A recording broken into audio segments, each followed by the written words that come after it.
Our theme is how do you go from good to great? And you really made that leap. Yeah, I think it's intention. I think that that's really what took me from being a good climber to a great climber is that it wasn't. I didn't want to just do something. I wanted to do it extremely well, and I would do climbs over and over and over in the gym until I perfected them. Like they were absolutely the most efficient way to do it.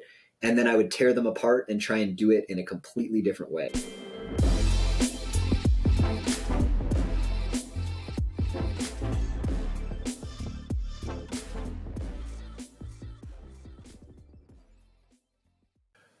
Tim, my dude, we got Mr. Carlo Traversi on the podcast. How are you guys doing today? Josh, what's up? Carlo, what's up? Yo, how you guys doing? Psyched to be here. Yeah, we already had like 8 technical difficulties, but we're doing it. And I thought maybe we would start by just saying how this kind of came to be. You guys were both in Italy. Is that just last week for Black Diamond? Yeah. So we heard Tim's little synopsis of it on the last podcast. But Carlo, you've been to that area quite a bit. But what did you think of that little valley? So I've never been to Val di Mello or that valley that we were specifically in, but I've spent a lot of time in northern Italy and then also in southern Switzerland. So very similar regions there. And so I think it was cool to explore like a slightly different zone than I've explored before. And honestly, I was blown away. Like I thought it was insane. Like I was kind of like, this is a lot cooler and a lot, just more variety and just far more interesting than I ever expected it to be. And I don't find that I get blown away in climbing as much as I used to when I was younger, just cause you travel enough, you see a lot of stuff. But I was blown away by it. A lot of really good climbing, just an absolutely gorgeous place. So. Yeah, I remember Tim, you mentioned something about how Carlo had said that he'd flown into, I guess you guys flew into Milan a bunch of times, but then you just drove an hour in another direction. And it just made me think that place is stacked. And actually, I guess it makes me curious, Carlo, like when you see a place like that and it blows your mind, like, do you want to go move there and do a bunch of developing, or is that kind of like something from when you were younger? Like, how do you think about finding an area? Like, do you have that dream of like finding the area with all the new first ascents, or is that something that's not as exciting these days? No, I mean, it definitely is. Like, I get that feeling, whenever I go somewhere that I see a ton of potential and whatnot. I'm just like, everything starts firing in your brain of like, okay, how do I spend should I spend a lot of time here? Can I spend a lot of time here? Like, what would it look like to spend a ton of time here? Like, what would development look like? Would it be like looking at new walls, boulders, this, that? And then you're kind of like, all right, well, who already is here doing that work? And is that something that like is needed, And I think with Val di Mello, it seems like there's a really dedicated crew that's kind of already taken on that, that responsibility, especially with the route development. I think bouldering development seems to be a little bit more up and down there. They'll have like a crew that comes through that develops a couple new areas, but then they'll kind of like go elsewhere, but then they'll kind of tap back in. And a lot of the development has been based around the Mello Blocco competition, an event that happens like a festival. And so they'll go develop a new area just before the festival, and then they'll kind of open up the new area for the year's festival. And that festival hasn't happened for a couple of years, so I think there hasn't been like a lot of really recent development. But I mean, it's always exciting to kind of see a zone that has potential like that. But I've seen a lot of those areas now, and I think California still has a ton of development to be done. And there's just so many areas in the world that I've come kind of drawn to in that regard. So you kind of just have to pick and choose and see how things could kind of shake out. But I don't know how soon I'll be able to get back to Val di Mello, but I do know that I really appreciated my time there, and I would like to return for sure. So, dude, I got to say that perspective of like just showing up, I was like pretty jet lagged and tired, but we showed up to the valley and I looked up, I was like, whoa. Like we were just constantly driving around, and having someone like Carlo kind of react in the same way is very like cool and refreshing, because I just expect that nothing impresses you really. And then I realized like, okay, you're still kind of a kid in a candy store too, I guess, because it's new. But yeah, that perspective also of people developing, the difference is like I hang out with a lot of climbers who are stoked in doing things, But, there's a huge difference between people who are actually doing things and constantly doing things and have the actual tactics and like the crew and the strategies and the experience to actually go and develop. And then the commitment to just say, yeah, I'm going to go and develop. And that's something that I kind of witnessed a lot, not just from Carlo, but the whole group there. So it was really cool perspective, and just getting that education of like, why is this area cool, and like what, based on what places you had been, why do you like this, and that kind of gave me a lot of perspective too, just to enjoy it more and appreciate it.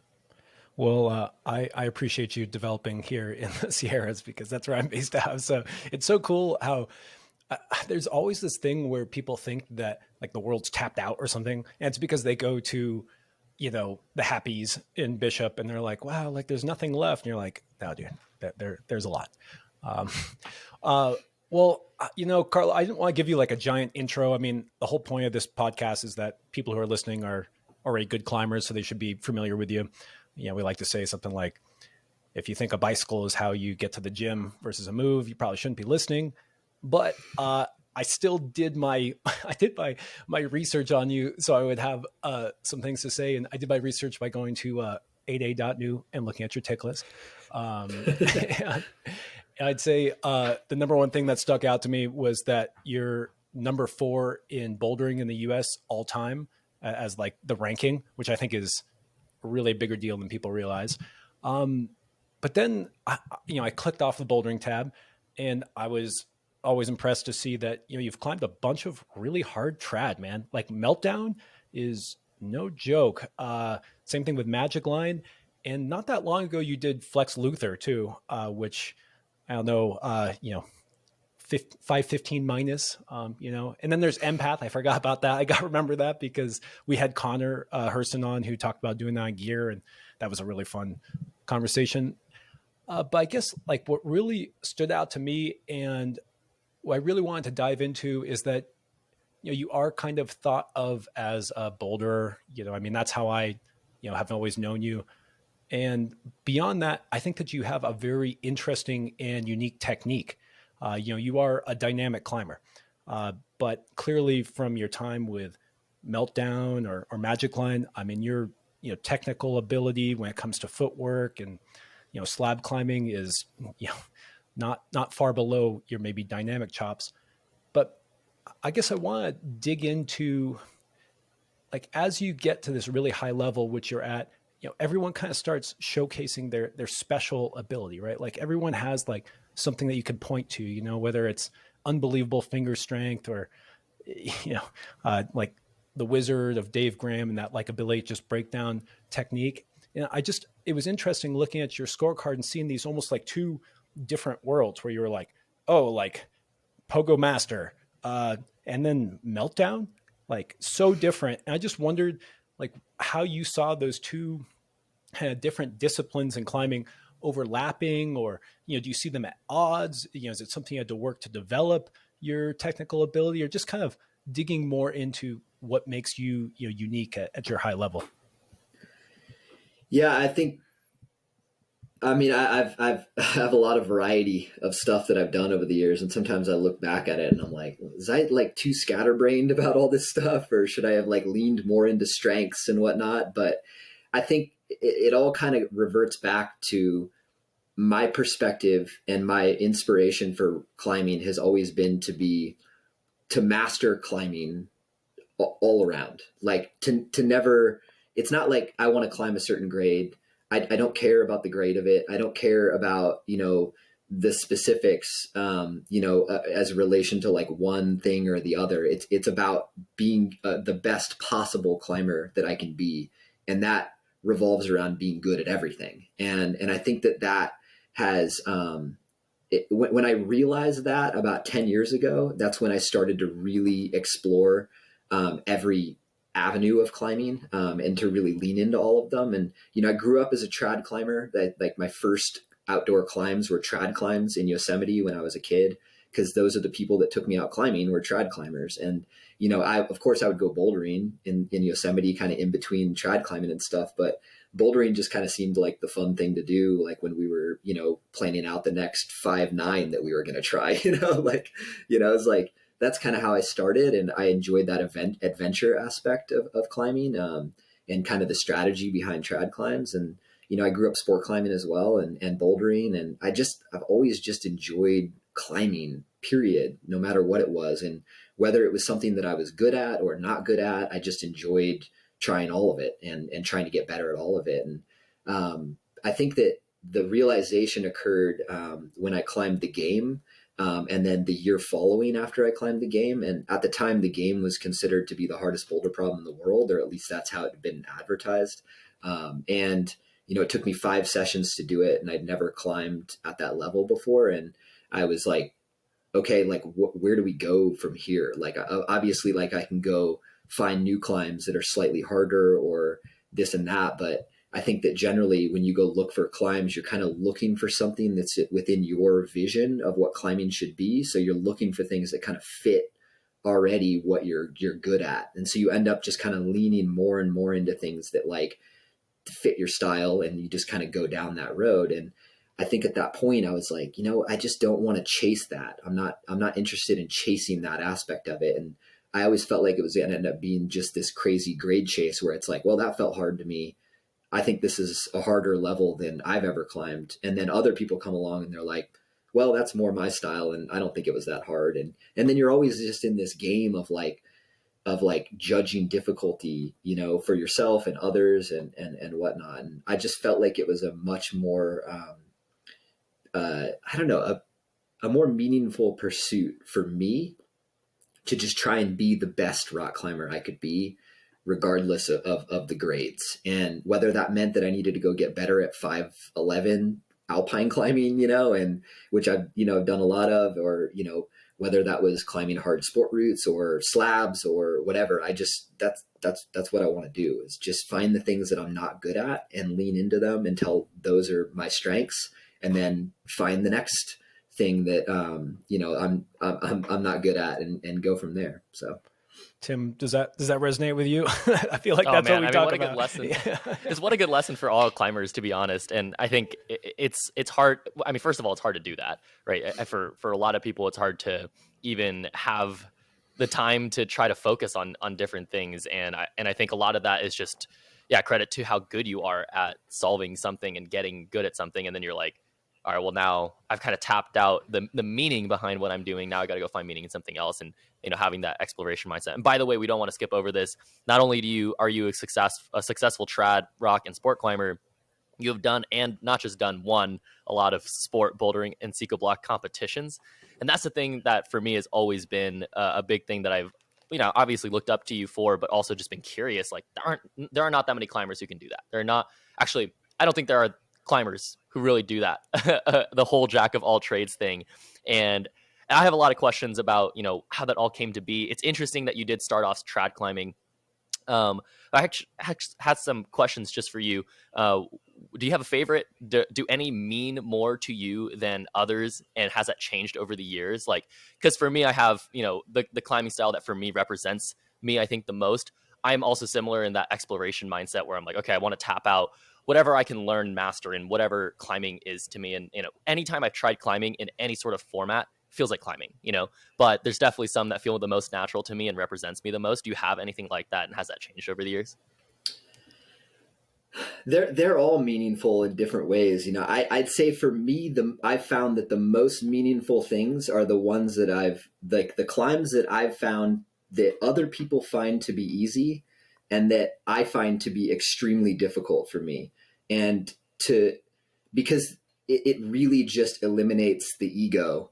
And you have to really like, take on your own ego head on to even start the process of figuring that stuff out, and just being like, well, everyone else just kind of shits on this thing and I can't touch it.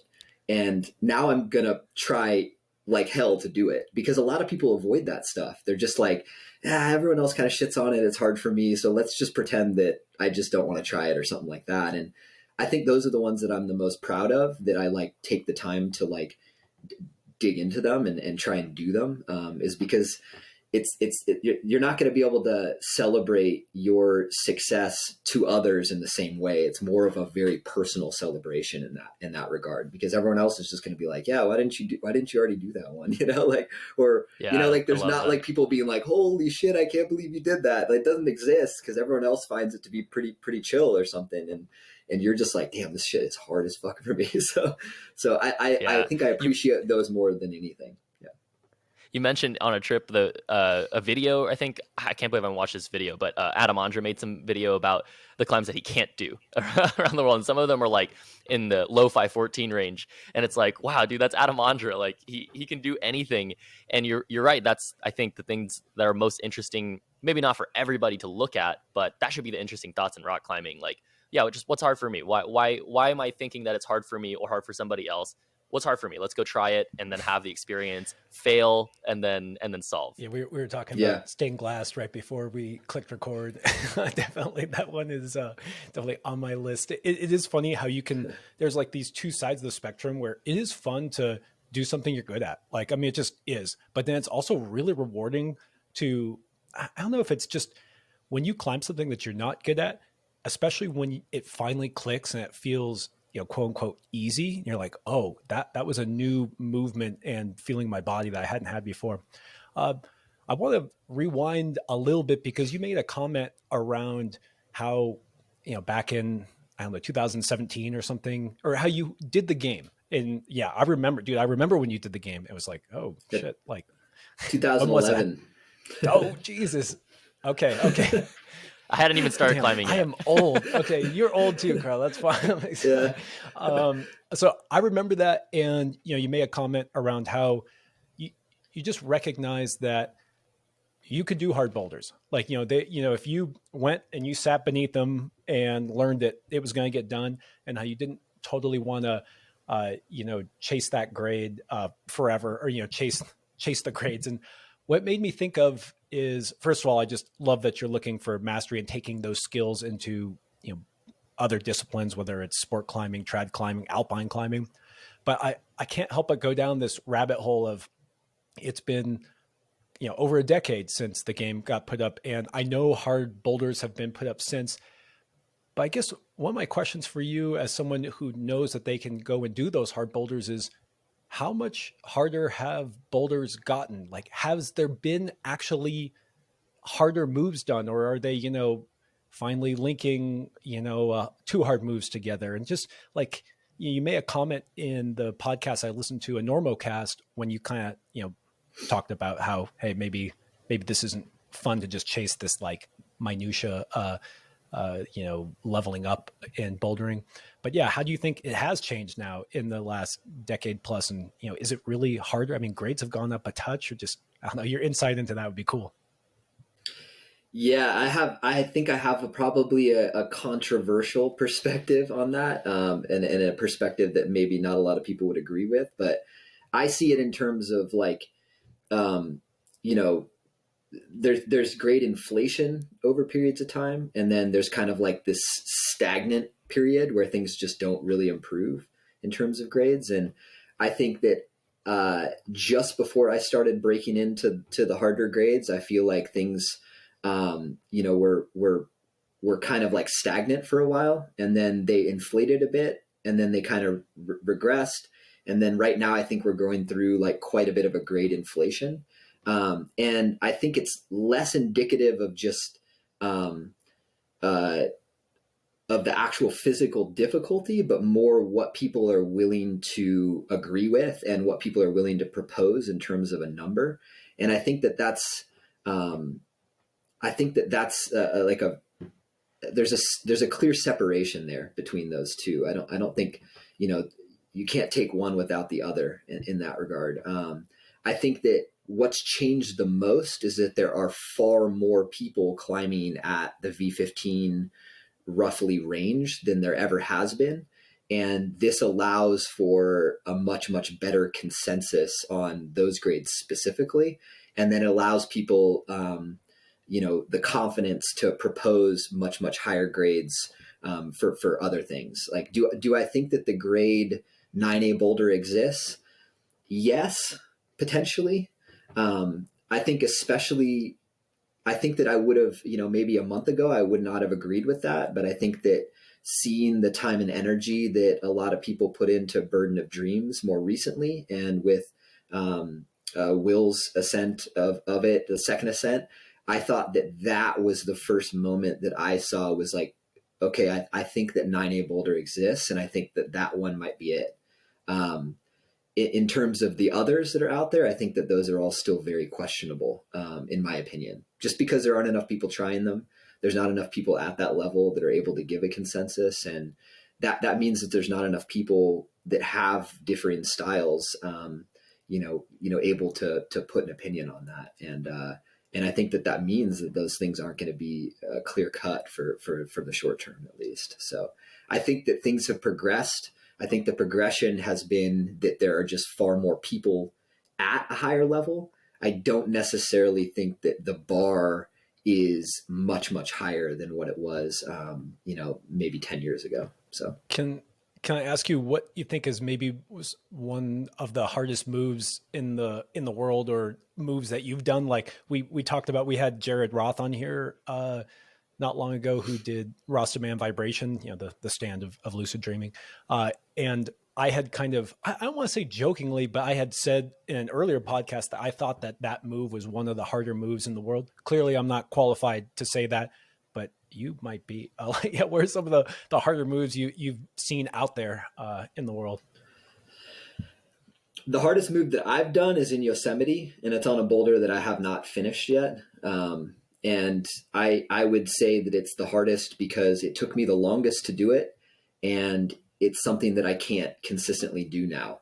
Whereas the other moves that have been considered to be some of the hardest moves in the world, once I learn them, and once I do them a couple times, I can usually do them more regularly. Like, for a while, Jade was thought to be one of the hardest moves in the world, the crux move of Jade. But there was a year where I did Jade 8 or 10 times, and I could literally do the crux move over and over and over and over again. And I was like, okay, well, this doesn't quite line up with that thinking. But I do have a move in Yosemite that I've done now that I did it first. I did it about 3 years ago, and I've done it 3 times since. And there's definitely 5 or 10 sessions in a row where I can't do it, even when I'm feeling really good. And I think that that's a clear defining line for moves that are of that upper level. And it does seem like the first move on Burden of Dreams kind of falls into that range of most difficult moves ever done, because those guys trained on replicas. They even did the move, out there, but then there'd be many sessions where they wouldn't do the move. And I think that seems to line up with the moves that are at the upper level. So there are a million factors of difficulty when it comes to like grading problems that you have to consider, right? Like the texture of the rock, how many things are firing at once, and how difficult it is to control those things. I think you're making a really good point about consensus, and that we should be skeptical. I mean, every climber has always been skeptical of every grade that comes out, right? Like somebody says something and you're like, sure. Like, how are you qualified to say that? Have you actually understood all of the factors of difficulty when it comes to, because most people can grade V1 to V10. If you climb harder than V10, most people can grade that relatively straightforward, and the consensus there is a lot easier. But everything past that becomes more and more subjective, right? And then the experience itself is what we're relying on, right? You can try a move 100 times, but it could be harder than a move that takes you 10 tries, right?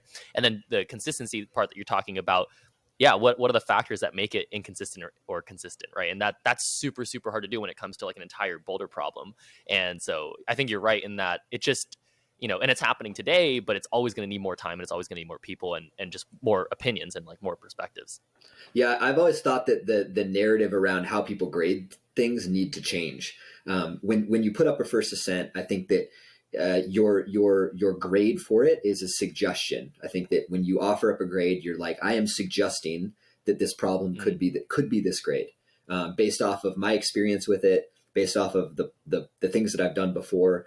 And when you have a much bigger resume of problems, it becomes easier to offer a perspective in that way. And it becomes potentially easier for that suggestion to be closer to being accurate.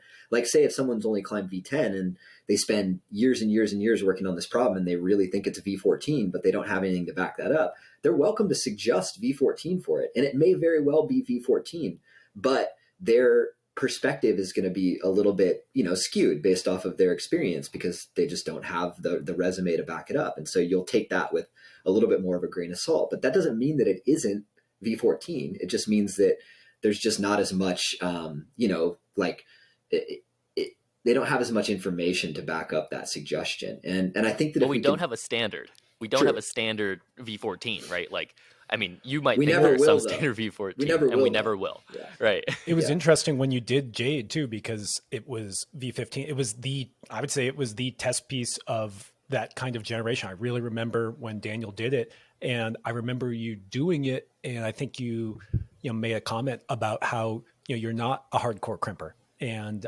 when you did it, it was kind of thought of as like the crimper. I mean, dude, let's face it. Like Daniel is like the crimper, right? Like he knows how to pull on those little edges up there. And it was really interesting when you did that, and that was like, and look at where it settled now. Kind of interesting. Yeah, I mean, for Jade, I was the first person to suggest that it wasn't V15. Everyone else had basically just confirmed the grade, and I think I was like the 7th ascent maybe. So it was like there was like definitely quite a few people before me that had kind of just taken it, and I was like, I mean, the time that I did Jade, I hadn't crimped in a year. Like I had not crimped in a year because I had a bad finger injury for that whole past year.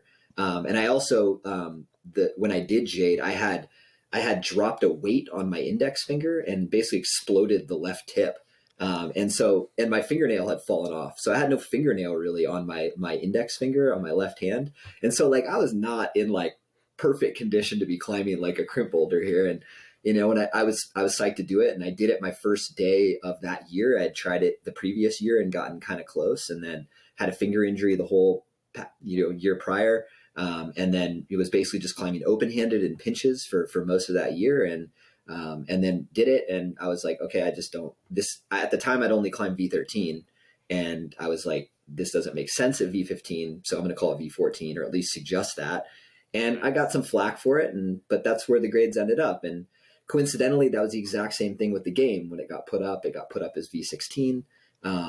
Same thing kind of occurred where I had my worst nationals ever. And then I was like, I'm going to go try and do the game to just try and make up for the fact that I feel pretty strong and I'm not performing well in comps. And, 5 days later, 5 days of efforts later, I was able to climb it. And then I just didn't feel like it. I didn't know. I'd done a couple V14s at that point, and, not that many of them really. And it didn't make sense to me that I would jump immediately to like a V16. And so I suggested V15 for it. And, at the time it was Daniel's suggestion was V16, mine was V15. And I was like, someone else might suggest that it is V16 and maybe it is V16, but I just know that based off my experience, it feels to fall in line more with this grade. And I don't like this mentality that people think that by suggesting something different than what's already been put out there, that you're like, being, I guess, mean to somebody, or, like trying to disrespect somebody or whatever. Cause it just doesn't, as long as your intentions are to find like an accurate grade and to find something that, is, and to give an accurate opinion. I just don't see it that way, and I'm going to continue to give my personal opinion on what I think stuff is, regardless of whose egos and feelings are involved in that, because that's theirs. They can deal with that stuff. Well, what else can you that do? has nothing to do with me. Yeah, So. I mean, really, what else can you do? I guess actually other people could say like, oh, well, you're trying to satisfy your sponsors and stuff. But, I mean, really, hopefully, just can only offer up what your real opinion is. Yeah, I mean, in the same time frame too, as only a couple years after I did the game, I went and did Spectre, and I called that one V14 at the time, which no one had ever called it as. And then I got a bunch of shit, people being like, "Oh, you think you deserve V14 for that?" And I was like, "Well, I didn't think I deserved V16 for the game, and I didn't think I deserved V15 for Jade." And like, I got a bunch of shit for saying that. Now I'm saying that I think I deserve like a V14 grade for this. It's like, it's not about what you deserve or not. I just offering my opinion for my body type and the way that I climb the problem. And I thought that was a totally fair perspective with that. And I stand by it, Isn't that unfortunate? That's the representation of what grades are to people in general, right? Like if you climb something, you're suddenly valuable, right? Yeah. And that's the representation of grades for a lot of people in climbing, right? Like, oh, I climb V10 now. Like this is, and not to diss anybody for grade chasing. We are all, in some ways like grade chasing. We like to check our progress in that way, but there's no value in it. There's no, you climb V14 versus a V13 and now you think you're better. What a egregious comment, right? Like that's not the point at all. But it's interesting to hear your perspectives and the experience that you've had on both ends, because no matter what, you're going to receive flack on both ends about it. But you're making a point about opinions. There's no winning there. You're making a point about opinions, and I kind of want to highlight there because I got to climb with. I mean, we've climbed together a bit before, but on this trip in Italy, I honestly sometimes got to just watch you session, and that was really fun for me. Specifically, one session we went to Megalodonte, which is it's like the only V15 I think in that valley. It's on Mellow. And it's really cool, like squeezer block, and it was really close to the road, and it was a super, super hot day, and my skin was pretty wrecked. But Carlo was really stoked to go and try it. I was really stoked to go and watch. And I was like, all right, I was just gonna observe and hang out and spray and just spot and watch. And the first thing I noticed, I was kind of noticing this the days that we were climbing together the other day, but maybe I was just focusing on my own climbing. And obviously, I climb with a lot of strong climbers, but there was a little bit of a difference in just how you had opinions. So like the biggest thing that I would notice was when you would touch the holds or like create sequences. Okay, so this especially on this type of climb where it's compression and there's not a lot of clear beta, right? Like compression rigs or in general, there's not like obvious holds necessarily. There's like obvious places where you can create leverage, but that's like the place to create opinions, right? And I think the strongest climbers have the strongest opinions about what works and what works for you. And that was amazing to me to watch, was like the difference in how you followed your opinions, what fought your opinions, and like also the power of your positivity, just being like, this works, like for sure this works. And it was like 70 plus degrees in humidity and you're climbing V15 overhung compression. But the opinions, right? The opinions is where you're highlighted, and it worked out for you in climbing, but also for like grades and everything. And yeah, it just kind of highlighted what made you in terms of what I was watching. And that was really cool. Just wanted to highlight that. Yeah, it was a fun session for sure. But even though I mean, I didn't have any thought that I was going to be able to complete that problem that trip, but it's fun to just try things that are really hard, and try things that, push you in whatever way. And it was just too warm to climb that whole boulder, but it was cool to try and figure out ways to make it work even when conditions are really, really, really shitty. And, I think that overwhelming positivity in those situations is super important, obviously. And, we all have our projecting processes, and, like I definitely just treat it as like problem solving, and you approach it this way, and then if that doesn't work, you go this way, and then you just try and hit it from all angles, and you're just piecing together a puzzle. And that's the fun of it, and you try and take, like the emotional aspect of like, oh, I can't do that. Oh, I can do that. Oh, I can't do, like you try and take that out of it and just always be like, oh, that didn't work. Okay, what's next? All right, that worked. That kind of works. Right. Oh, wait, but then I can't do that. They're like, oh, and it's just fun to kind of jump through those hoops back and forth, and then try and find this path through the maze, So yeah, it's interesting hearing that story and then thinking about Spectre, and you pioneered a new way on Spectre, right? Like, you're not a super tall climber, and that reach is just huge. For people who know that climb, they know it usually went with kind of this weird kind of toe jam thing, and you chose to cut feet and stick that crimp. And I mean, this is something that again I see in like these in you guys, top level climbers, is this. It's not exactly just thinking outside the box. It's being willing to like lean into that intuition, lean into those opinions, and kind of like you are a more dynamic climber, and you're like, oh, well, what if I jump and latch this hold instead of doing it the way that literally everyone had done before, and probably literally everyone had tried before, and now it's getting done a lot more using your beta, but it took you to have that confidence to lean into your style and embrace it. And I just think that's this really interesting thing that I think about when it's like, how do you go from good to great? It's like good people can execute the beta that everyone else does. And then it's almost like you have to almost unlearn what everyone does and learn what only you can do, or, see it in your own way. And Yeah, I mean, as I mentioned before, you always really stood out to me as being a bit of a unique climber. Actually, I remember seeing you. How was that like? It was the first time I saw you climb, Carlo. It was some like PGSF comp, and you were. It was like maybe it was over, and you were doing like a 1-2 on like a made up climb. And this was really early, where like that 1-2 style thing was new, and you looked like you actually knew what you were doing instead of like that random gym guy who just is yelling really loudly doing a dyno. But it was just interesting seeing you commit and embracing that type of movement. And it was really like a light bulb for me, where I was like, oh, like this guy climbs differently, but he climbs like himself. And I don't know, it's something that I always want to better understand, is like, how do you find that specialness that is you, and not get pushed away and get sucked into these boxes that everyone else wants to do? Yeah, it's hard. I mean, speaking specifically of Spectre, it actually, that solution appeared to me after a season in Yosemite trying the Dominator, and I spent a lot of days trying the Dominator with the jump to the edge and the foot cut, and I was using a different style of pinch on the Dominator hold, where I wasn't grabbing it like a layback, I was grabbing it straight on like a pinch. And I got really, really good at pinching that size with my thumb. And I got really, really close to doing the Dominator that year. And, I didn't want to do the Dominator with the heel hook way, because I've always enjoyed this story of Jerry doing it with the jump. And it didn't feel right to me to do it with the heel way. It just felt like a different boulder problem in that regard. And something historical like that, I just appreciated the history of it, and I wanted to do it like the OG way. And it was just kind of like my little thing that I wanted to do, and regardless of how much time it took me. But I spent this whole winter trying the Dominator, and I didn't do it, but I got much, much stronger at this pinch style, and this kind of jump and cut. And I went out to the Spectre that spring, and it was really hot, and I was there for an Adidas photo shoot, and I was like, oh, I'll just play around on the move on the Spectre. And I was jumping off the ground and then just grabbing the flat edge and just holding it.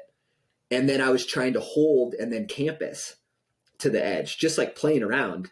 And I was like, damn, my thumbs feel strong, like on this hold. Like I can, even though there's not really like a thumb, I was like, I can pinch this thing and like hold myself still on the wall. And I was like, man, maybe I can do the Spectre by like cutting loose and just kind of campusing over and holding it. And I kind of was able to do the campus, just kind of jumping up and doing the campus.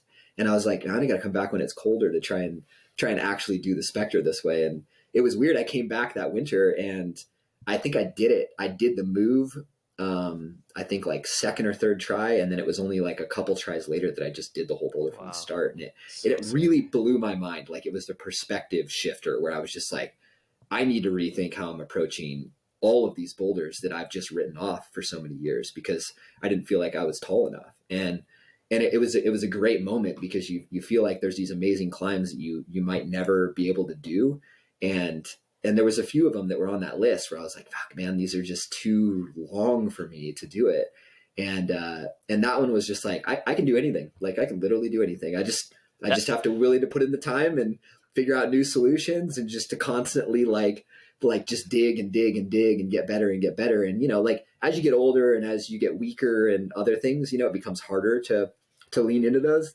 But it was just a pivotal moment for me to just be able to be like, you know what, like I can do this stuff if I want to. I just have to like figure out how to approach it from different angles and just be more creative in my thinking. So that's literally climbing, right? Like that a lot of people have that experience, except for you, maybe you climbed so well for a long time that until you got to Spectre or Dominator, trying that kind of, shift in your theory of how to do movements, then you were like, wow, this is a new level. That's so interesting. I also want to highlight something you're saying about Dominator trying to do it in that historic way where, what inspired you. It's like, okay, it's not just a rock. Like sometimes some climbing is just a rock, and some climbing is just moves that you want to do. And sometimes you're inspired by something specific. The Spectre for me was that one. It was interesting because I watched Dosage and I watched, Dave Graham do it in this like, he's like, I just wasn't strong enough to do this move. So I had to pull my body tight, create the tension in my feet, and just like let go my left hand as I was falling away from the wall, latch this hold and create the tension. And I was like, wow, that looks impossible. Looks impossible. I remember going to try that thing when I was climbing like V7. I tried it and, couldn't remotely create tension on my feet. And I was like, that seems ridiculously hard. And it took me another probably, 10 sessions or, 1,000 tries to do that. And so, my experience on Spectre was also like trying to pinch that hold to see if I can create any sort of control or anything to control the leverage, because the leverage was too much and it would take my feet off the wall. And then even then, when I would stick the hold and perfectly with my feet on the start hold, pinching that right hand to hold a swing on was so hard.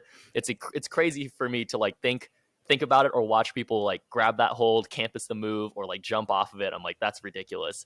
But then also for me, the same thing, keeping tension on the foot for me was always a ridiculous thought. My lower back was never something that was strong. My core was never something that was strong.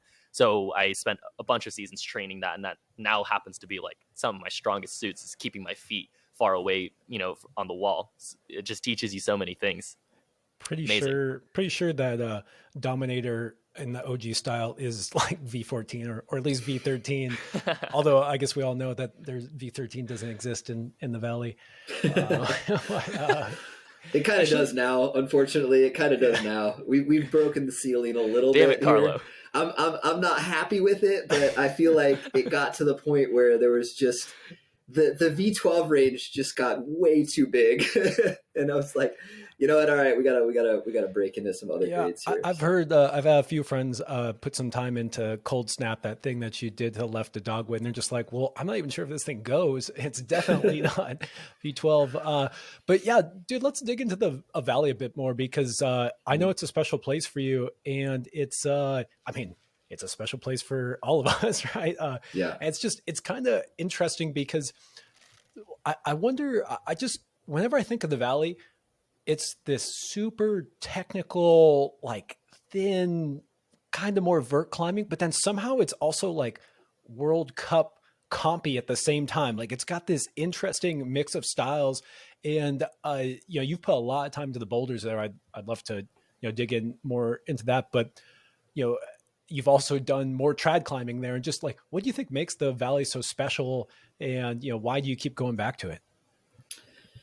For me, it's the history. I mean, it's kind of like the birthplace, it feels like, and I think that whenever I'm there, I feel that history, and I feel that just that like I don't know, there's like this deep desire to climb when you're there, and I think that the people that first started climbing in the Valley felt that. It was just like, when you're there, you're just like, shit, I just feel like I want to climb on these things, like the walls, the boulders, everything. You just feel this like this deep internal desire to like be amongst the rocks, climbing on them and solving them and figuring out how to get up walls and features and the boulders and You're all giving me these things. goosebumps. Yeah, You're giving me goosebumps. And I feel that there still now more than ever, and that's the feeling that I got when I first went there when I was like 13 or 14 and started climbing there. And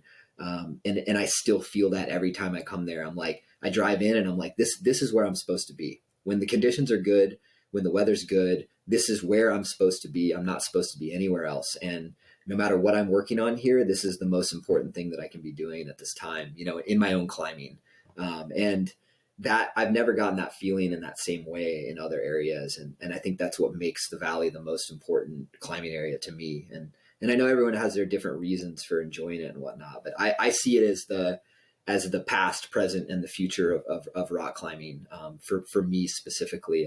And that's kind of where I want to continue to explore my strengths and weaknesses and what I want to get better as a climber. The other aspect is that it's always been one of the hardest places for me to climb. Like, I think no area has shut me down more than Yosemite Valley. And that continues to be the case to this day. I don't know how many days I spent there this winter, and I think my tick list is like 1 or 2 boulders, and it's like, and to continue after 10 years to just dig in and go there as many days as I do throughout the winter, just to get shut down on these projects that I have. It's just a testament to how much I care about it and how much I love it, regardless of the outcome. And yeah, it's so good. I don't know how else to put it, but you have to really love the struggle of it. Like you really have to love just getting absolutely annihilated on a daily basis, and just enjoying like those small successes, and realizing how much those small successes too, like, are elevating your abilities as a climber. I'd say it's the one area where, like, when I feel really good in the valley, I can go anywhere in the world and feel incredible. Like if I'm climbing well in Yosemite, I can climb well literally on any climbs in the world. And there's not any other area I've found that's like that. Dude, can we end the podcast now? That was Just that was amazing. It's so funny how people in the Bay Area like don't go to Yosemite. I think with the new, a new guidebook just got released in the last couple of years. I think that maybe got pulled a little more people into it, but it just kicks your ass. And I'm similar where I really struggle there, but when I get good there, it translates everywhere for me. And it's also. It's a full package there. Like the lines are aesthetic and they're tall. And there's, I think, more there than anywhere else. Do I have like kind of a really want to do tick list of things under V10 that I haven't done or I'm intimidated by? Like there's this thing called Pinball Wizards, like right in Camp 4. It's like a V6. But dude, it's hard, it's technical, it's scary. And I backed off it a bunch and it's like, it's V6. But there's something special about there. And I think a lot of people who are driven to push themselves get pulled in there. And, I just think it's going to keep on getting developed and have more and more amazing climbs there because there's still so much to do despite it being, right next to some of the biggest climbing population in America. Yeah, it's a lot. You got to really dig in there and you got to really enjoy just the process of sucking. Because it's ubiquitous for everybody, like everyone's going to suck there at least to start with. And that's the other reason that why I think we kind of created a little bit of this glass ceiling in terms of grades is because I felt like I wanted people to go there to be better and to enjoy Yosemite climbing as it is, not because they're going there to like have a tick, or like have, like, oh, you see people go on climbing trips, or they go visit an area and they're not happy if they leave there without this tick list. And, you see it, they post it on Instagram, they post it everywhere. And they're like, great trip to whatever, V11, V12, V11, V13, V14, 3 tries, like just the list.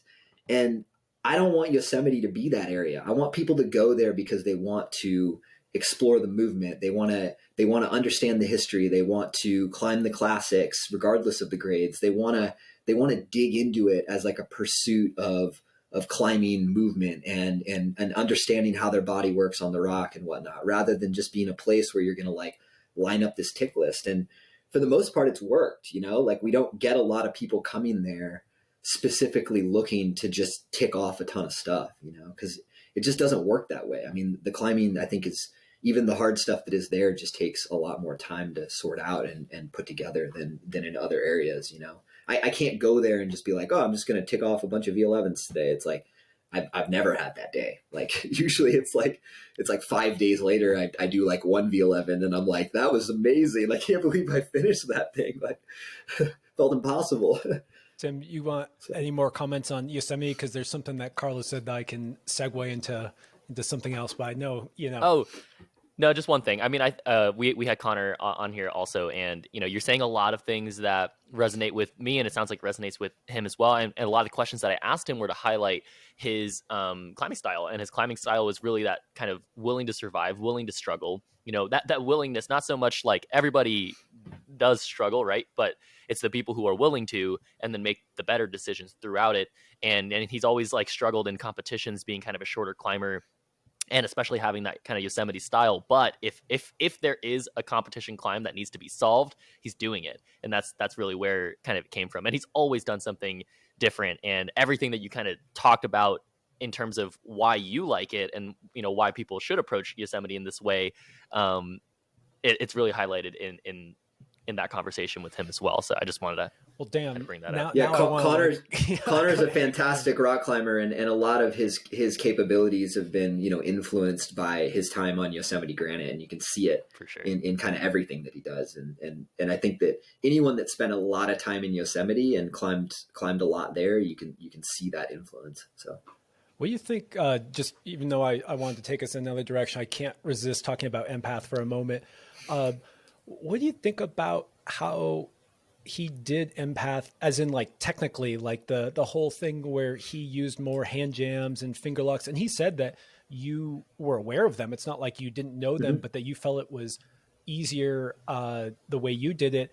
And just like, do you think it was actually easier the way you did it versus, or sorry, yeah, just I guess, do you think that his technique was physically easier and just maybe you were lacking in that kind of familiarity with jamming? Or yeah, just what did you think of the way he actually did it?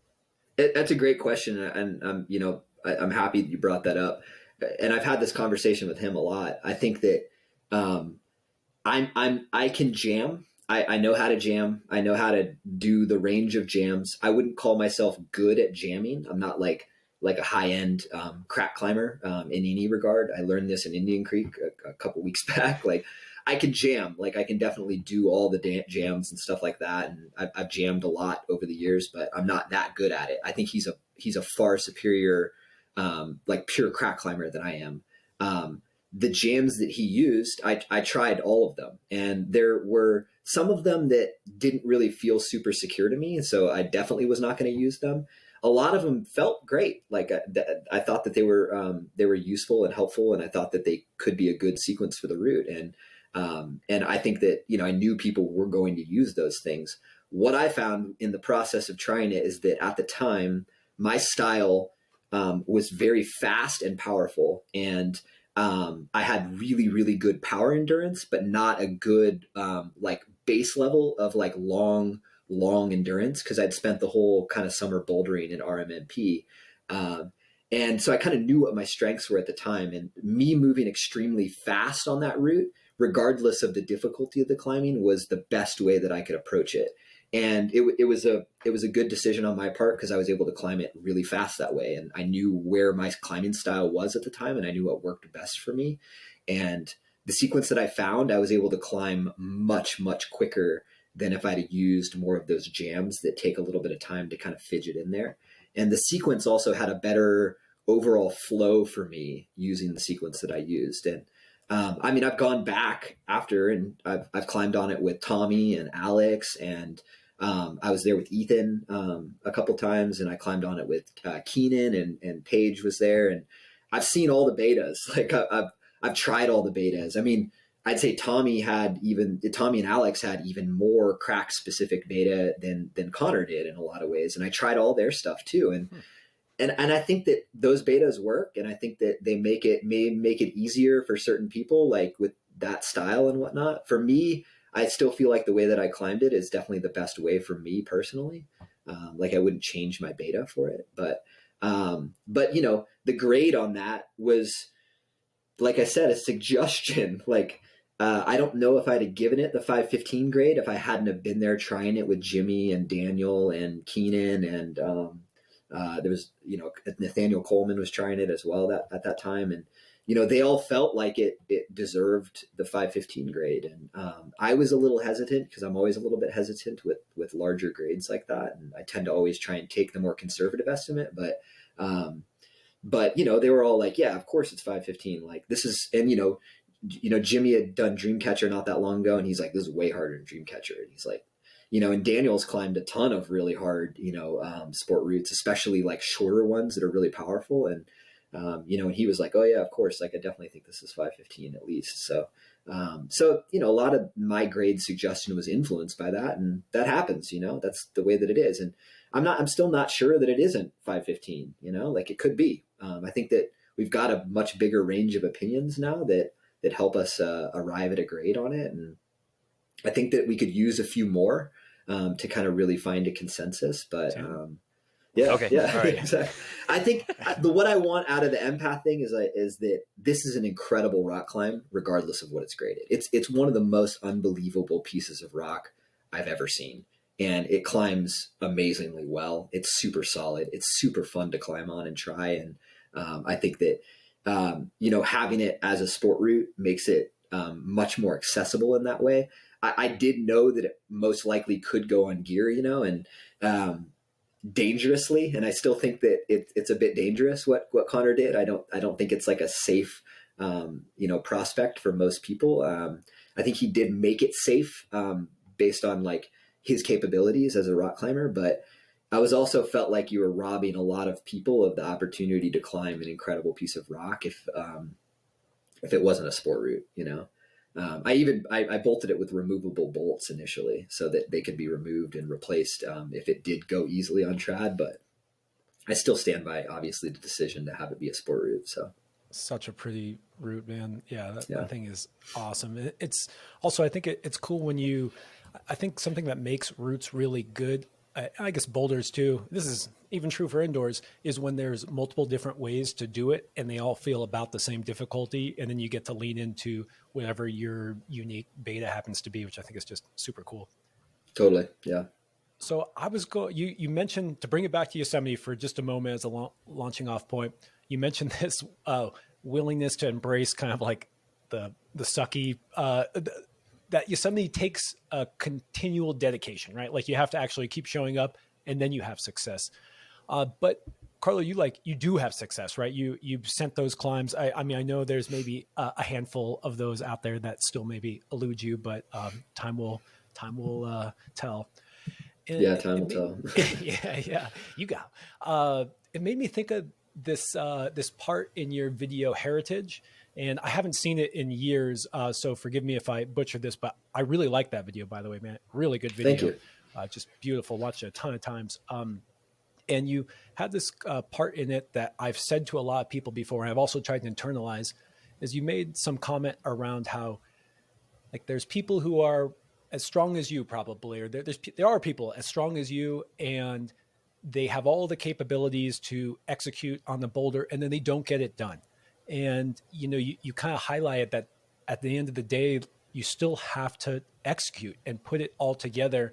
And I really love that. And it's actually a mentality that I really adopted in my climbing, where it's like, we go out to a boulder because we're going to do the boulder. We're not working the boulder. Maybe that's part of doing the boulders, working it, but you're there to do it. And I guess I wanted to tap into some of that kind of professionalism right there, man. Right? Like, what do you think about performance and figuring out, how to execute in that moment, whether it's a comp or on the last day of a trip? And, is there any, tricks? I guess there's no real trick ever, but, how do you think about showing up in that moment and making it happen? I've found over the years that it's a internal belief. And most of the time that I'm trying something that's really hard for me, you're convincing yourself that you can do it, but you don't really believe that you can. And so while you're trying the climb, you're attempting moves, you're attempting sequences, and all of those things are helping you believe more. They're helping you get to that level of like just confident belief that it can go. And I think that that's the process of working on something, is that it's physically solving the moves, but it's mentally getting yourself to the point where you can connect those dots in your head. And I know that there's a point in the projecting process for me where all of a sudden, and it may not even been when I've done all the moves or feel really comfortable on the moves, but I have this switch goes off where I'm like, this works. Like, I can do this. I can see it. I feel it. I know how it goes together. Like, I believe now that it works. And that can be quickly, or it can take a really, really long time to get to that point. And there's definitely projects that I've been trying for a decade that I don't believe yet. I don't like sit at the base of the climb and feel that the whole thing is going to go together, and it's hard to keep trying in those situations because there's it's hard to stay optimistic in those situations because you just have to basically convince yourself that you believe, even though you don't. And then there's a point where the two kind of meet, where like your confidence and your belief, like meet at the same time. And then all of a sudden you're like, you just know, you're like, I know this works. And then of course you got to get it done.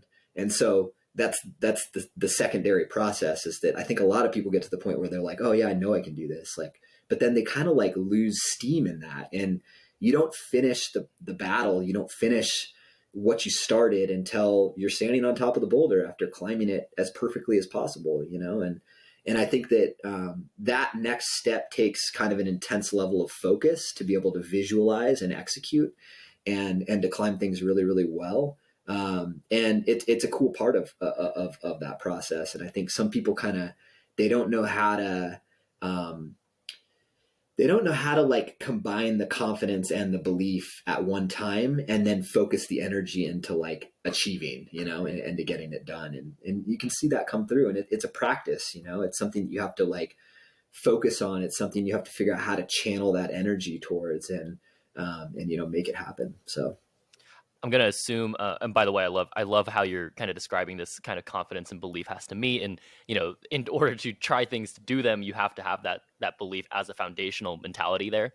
And I want to highlight something that you and I talked about also before, where you don't traditionally train, right? Like compared to the modern day climbers or the, you know, just the common practices for what people rely on in terms of getting that confidence, getting the convincing to do climbs, usually comes from this kind of background of training. And okay, I proved to myself that if I can grab this hold and create this much power or create this much core tension or whatever, then I can do the move, right?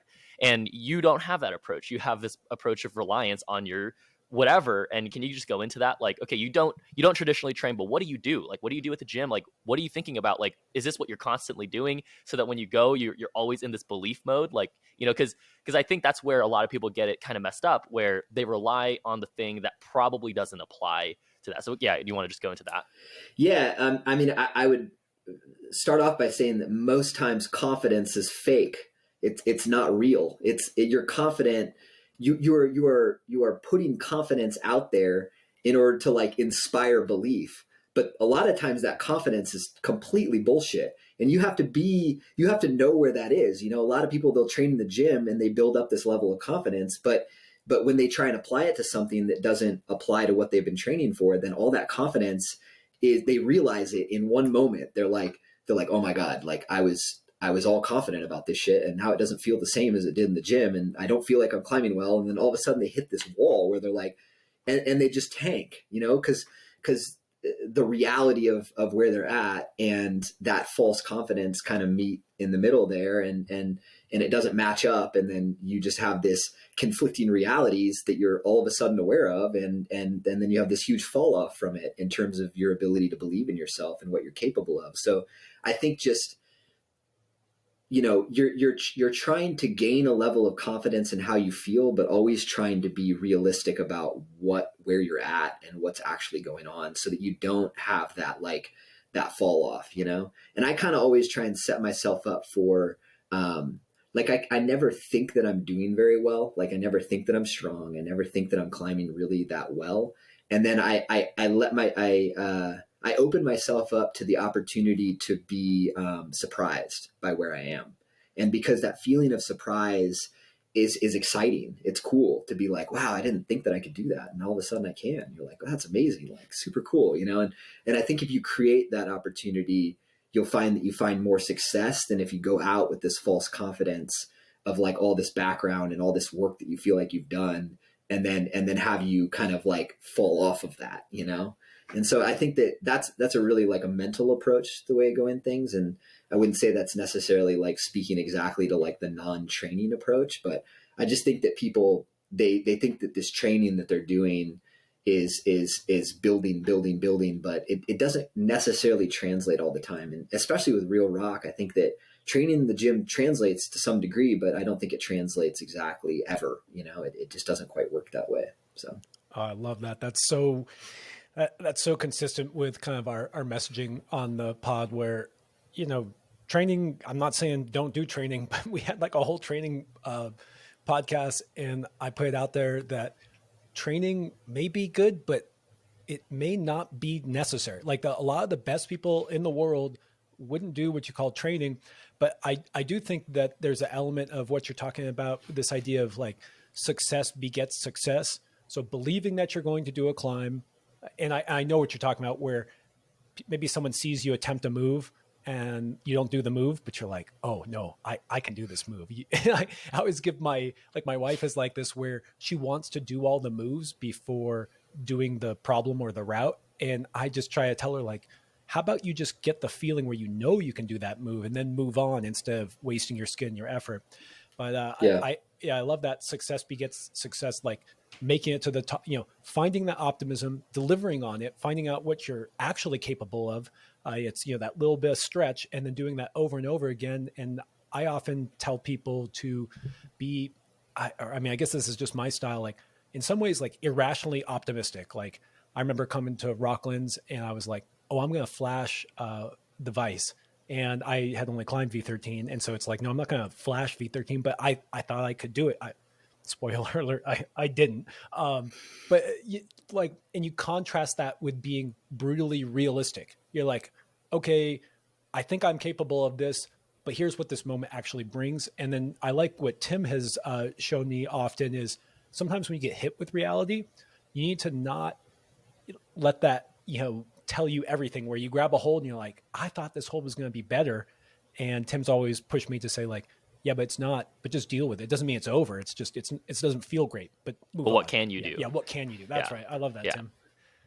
Yeah. I mean, all those are great points. I've always felt that the best way to approach any of it is just from a place of curiosity. I think that if you're always approaching climbing and improvement from a place of curiosity, then, generally you'll find success in one way or another. And I've always approached training that way as well, where it's more playful and curious rather than like specific and like hardcore, like you think of like, the Rocky training, mentality where people like get in the dungeon and train and then they come out and they have all the success. And I think that can work for some people, but I'm a little bit more like, how can I like the things that I want to improve at, how can I make it fun to improve at them? Whether that's setting boulders that kind of like are cool to try, that kind of like help with my isolation power, or maybe I'm trying to get better at like one hand, like dead hanging a one hand edge. Then I'll set problems that kind of influence that. Or maybe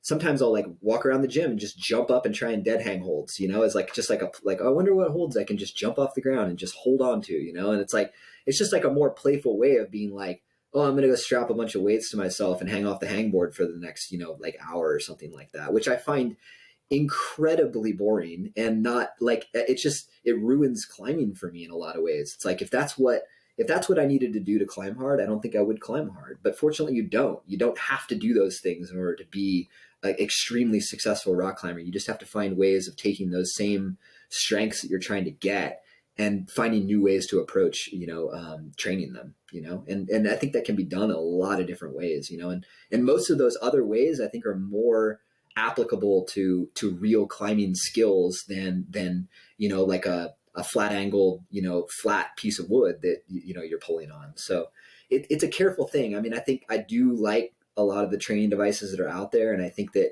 in some ways, like the boards have helped people that have just like a small home gym improve. And, but it blows my mind where you have a really, really well set gym and a lot of opportunities to improve on normal climbs. And then you have people that literally just spend all their time on a moon board.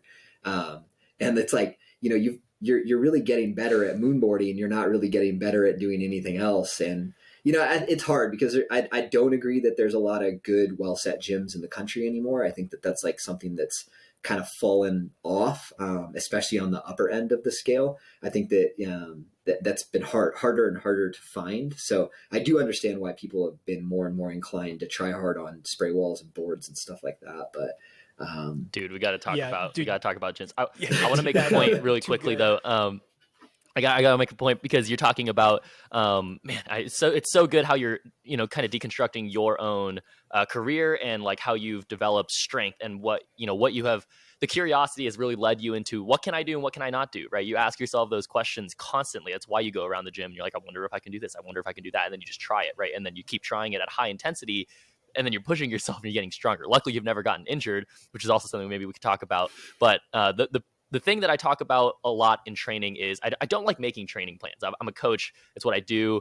And I feel like I have to sometimes, right? But I take the emphasis away from that as much as possible because the training that I allow for clients is if you need it, right? If you're so far behind in certain physical capabilities and you're asking yourself to do certain things, then yeah, probably the fastest way to gain pulling power is to go do some pull-ups, right? Like maybe that's really low cost, right? Like that's not going to take away from the training that you can do on the climbing wall, right? So that's the only training that I try to allow clients to do is if it's not going to take away, if you have the time for it, if you have energy for it and you kind of need it, and really defining why you need it. And you're kind of making the point, most of the time you don't, and most of the time you don't, right? But that's that expedited process. It's the only time I think training is really, really necessary for expediting your growth, is asking yourself the question, do you need it, right? And if you're going to dead hang holds because you can't dead hang holds, that's your expediting process, and that's how you've chosen to do it. I also like the point you're making about the fun aspect of it.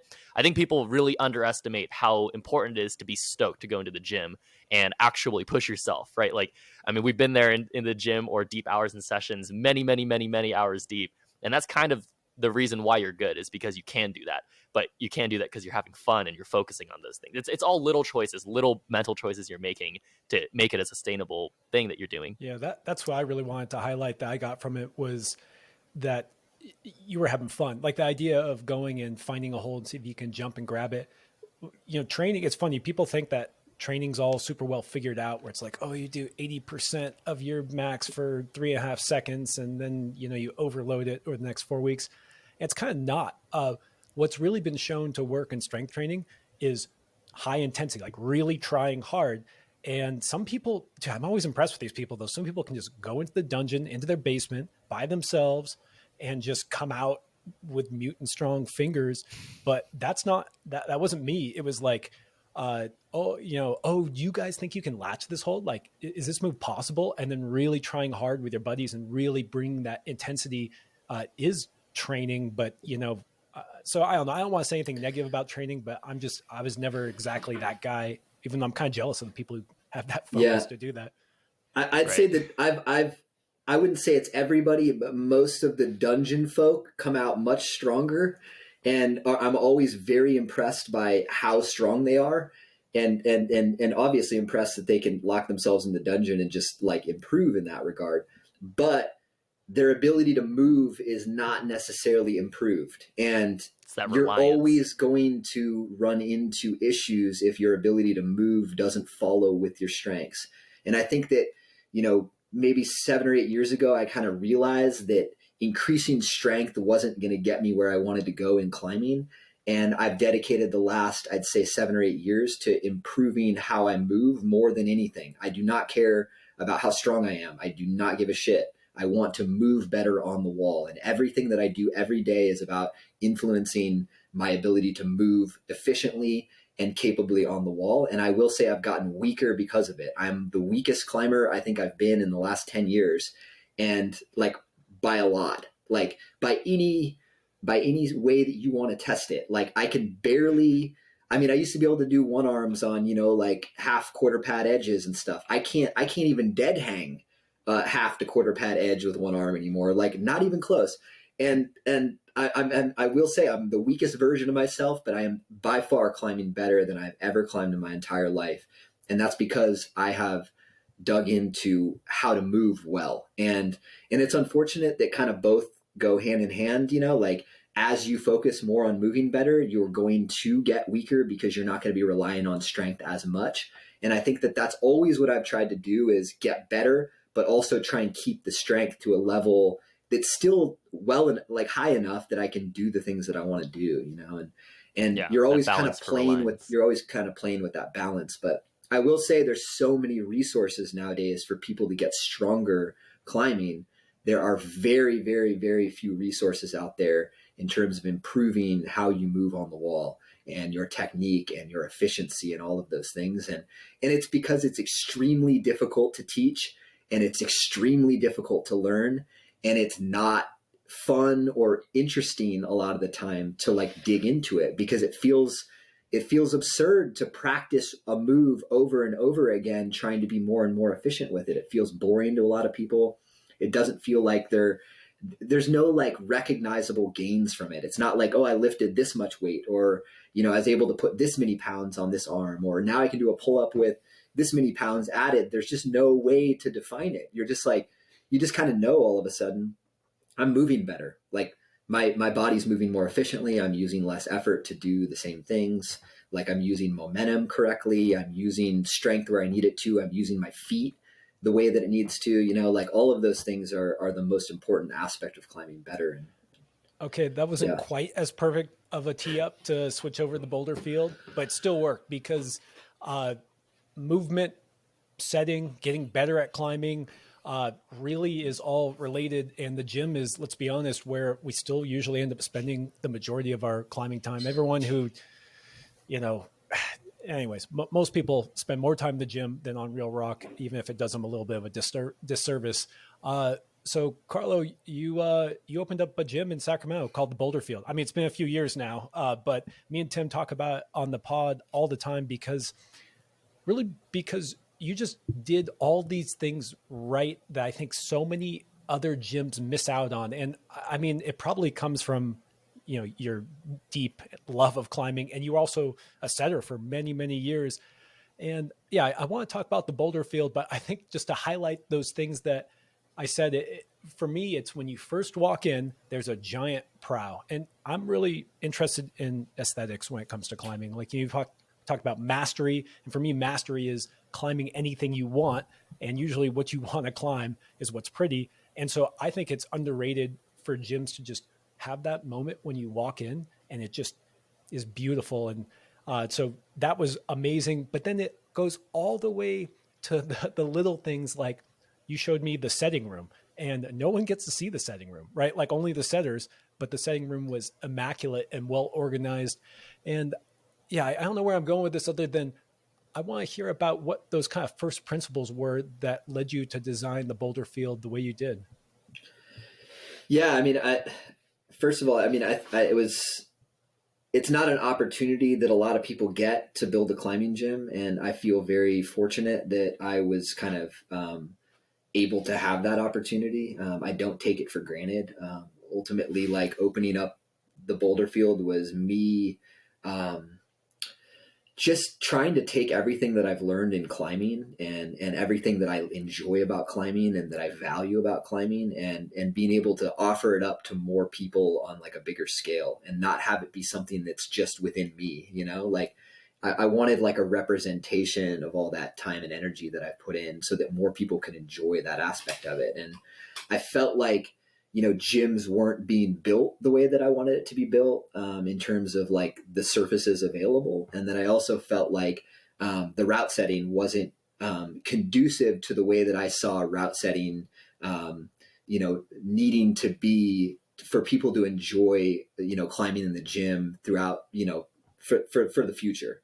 I felt like it was a very, people were starting to dumb down the route setting so that people would find really early success. But then in the long run, they didn't feel like drawn to it because the challenges weren't the same, or there wasn't this sense of discovery within the climbing on the wall. And I've always taken the lessons that I've learned climbing outside where like, you want people to struggle, but you want them to struggle in a way that doesn't feel like they're being shut down. Like you want them to have a challenge, but you want them to be able to see through it, like just barely, like a vague, like, yeah, that didn't quite work, but I kind of feel like if I do this, that'll work. And then, like it brings out this creative curiosity of like problem solving. And that's where our route setting, I think stands out more than others, is that everything that we set, we try and create that situation where like you're met with a challenge, but you have opportunities to see through that challenge. And even if it didn't work out on the first try, then you have ways to be able to be like, oh, if I do this, maybe if I do that, that'll work, So, and I think that's a really, really hard, line to kind of play with. And it's a really difficult thing to do. And we try and balance it every day in here. And I was fortunate enough to find, a friend of mine, Dave Wetmore, and bring him in from the East Coast that shared a similar vision for that. And we were able to kind of cultivate and work on that vision together. And he's been instrumental in continuing that quality and that, I guess, perspective that we have towards route setting within the gym. And the other thing that I'd want to mention about it is I think a lot of people were trying to bring in like these big, crazy looking facilities that, that looked awesome on the surface, but the nuts and bolts of how they operate and what they offer to people just wasn't at that same level. And I wanted it to be kind of the opposite, where like the boulder field, if you look at it without any of the climbs on the wall, is a really boring blank slate. It's a very like blank canvas in that way. And there's not a ton of like super nice bells and whistles and things like that. But I know that what's on the wall every week and what we add to the walls every week is our number one product. It's what we can offer people that they're going to keep coming back for and they're going to enjoy. And it's what's going to make them a lifelong climber and really enjoy this process of getting better at this, activity. And so we've just put the majority of our time and energy into making sure that is the most important aspect of the business and the facility and what we do here. So. Man, what a good, that's a bunch of gems. I love what you're saying about the canvas, and that really highlights the product. I think a lot of gyms make that mistake of highlighting the canvas itself. And then you, as a route setter, you get bored because you're like, dude, I've set on the same feature a million times, the same boulder every time. So that creates that problem. I like how it becomes immediate. The conversation for, okay, we're talking about your gym, the boulder field, and the conversation becomes immediately synonymous to route setting, right? You're talking about the highlighting of the gym is from the route setting and your philosophies and all those things. And I want to talk about that. But also the gym is perfect, right? Like it's a perfect climbing gym. In my opinion, my experience, I used to climb there when I lived in the Bay Area every other weekend. We would go for a 2.5-hour drive every other Saturday, and we would just show up and climb because we had to. It's the perfect climbing gym. Like, why would you not go to the perfect climbing gym? There's some gyms out there, I've been to like the block shops. I'm going to Japan next week and I'm going to check out B Pump. I've been to Innsbruck. The Clutter Centrum. I've been to a lot of different gyms. I live in Salt Lake City, and there are a lot of gyms that have special offerings, for like the bonuses and the fun things. And I've been to one perfect bouldering gym. I've been to one perfect climbing gym. And it's the Boulder Field, and it has everything for everybody, right? It's got the perfect spray wall. It's got the boards. It's got the training area. It's got open space. It's got the inspiration, and it's got perfect route setting, right? So, and that perfect route setting comes from this amazing philosophy that you guys have to create those challenges and to make it unique, right? Like the very first day I went to the Boulder Field, the first thing I said, I think to you guys, eventually was, the easy climbs are the best easy climbs I've ever climbed anywhere. The green climbs, I just have so much fun. Every blue, like yellow, like every easy climb is somewhat unique and it has a specific challenge. It's not really what you say when you're climbing V0 to V2. You don't highlight those things, but that range kind of just was balanced from the easiest climbs to the hardest climbs. And I loved that. I just love that. I need to highlight all of those points. We appreciate that, Tim. Thank you. It's just hilarious because I asked you what Carlo, what was the first principles that you held for the Boulder Field? And you were like, well, we're trying to make the climbing really good. And it's like, that's hilarious that's like the opposite of what has really been going on. And, I was setting and really involved in climbing more like in the early 2010, 2013, and climbing really started to take off around then. We saw this proliferation of these mega gyms, and you would, hear about a giant bouldering gym getting built across town. And I'm not going to name names. And then we went there and we were like, this is terrible. Like, what happened? Like, you guys just spent $10 million. You have all the holds in the world, all the money and ability in the world to put up something special. And then it was awful. And it just blew my mind that we lost that goal of actually climbing. And, props to you guys for doing that. And I think it really comes through in the setting, in this balance of, how do I say it? I hate this word like comp style or compy style.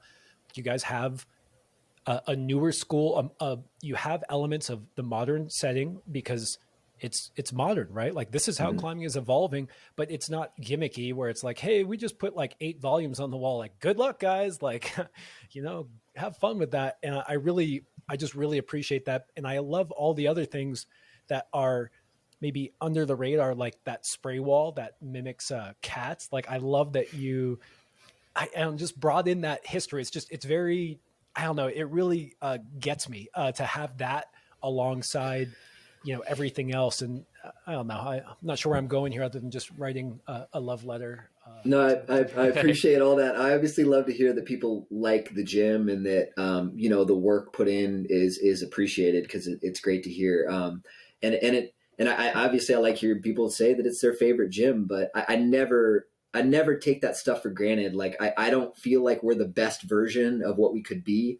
And I would never sit there and think that that's the case. And I'm always out looking at other climbing gyms, going and seeing how people are experiencing climbing outside and figuring out how we can replicate that within the gym. And it's a constant process of progress within here. And I'd say on a weekly basis, like I'm always feeling like we're failing on some level, you know? And so I get wrapped up in that. And maybe it's because of the way that I feel about climbing in general, where you're constantly working on things that are pretty far down the road, you know, and you're constantly feeling that struggle and that and trying to find those balances on that.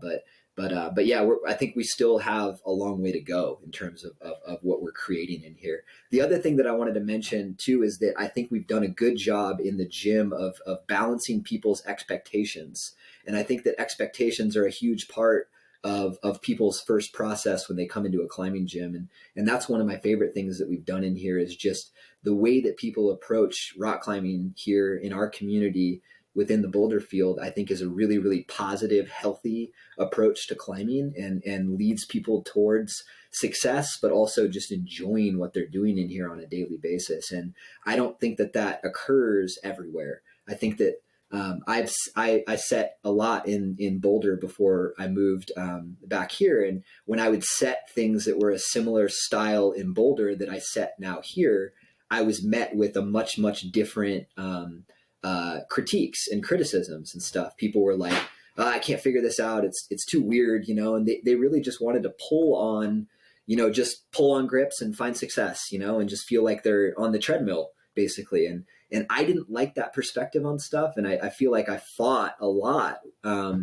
getting people to try and see things a little bit different way. And I found it easier to come into an area that didn't have those kind of underlying perspectives and to try and, with our setting, have those expectations be different when people approach stuff. Because, you know, everyone has an expectation of when they approach a problem.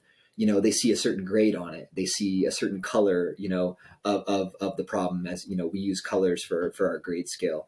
And they're like, they have an expectation of what they're going to get into. And I think we've done a good job here of making sure that they kind of measure those expectations to some degree and are constantly kind of approaching things from a place of curiosity rather than like, I expect to do this, you know? I wanted to ask about that circuit style. You said colors, but kind of, you know, are a grade range in your gym, but it's not just that, it's the color of the holds. So, you know, if someone, I don't remember the grading scheme, it sounds like green or maybe the easiest one. So someone walks in the gym and it's their first time and it's like, hey, go find the green ones. They're, you know, Yep. They're a good challenge for you. You know, I guess why did you go for circuits? I mean, I just kind of explained one reason for people to walk into it, but you know, there's some pros and cons, and the hold choice is difficult when you're restricted to a certain color hold for a certain grade.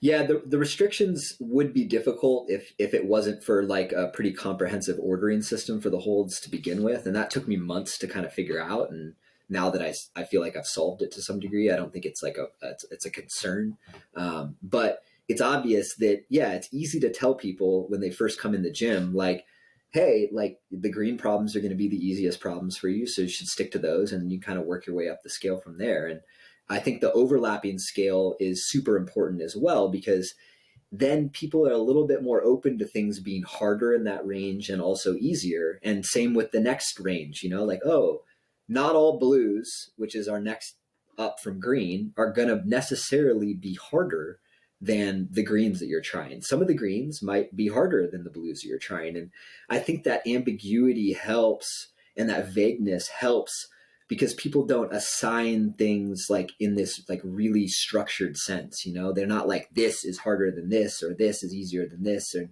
this needs to be this, or else what the hell are you guys doing? And this and that. And it speaks to the way grades are in general. There is no clear cut grade, as we talked about earlier.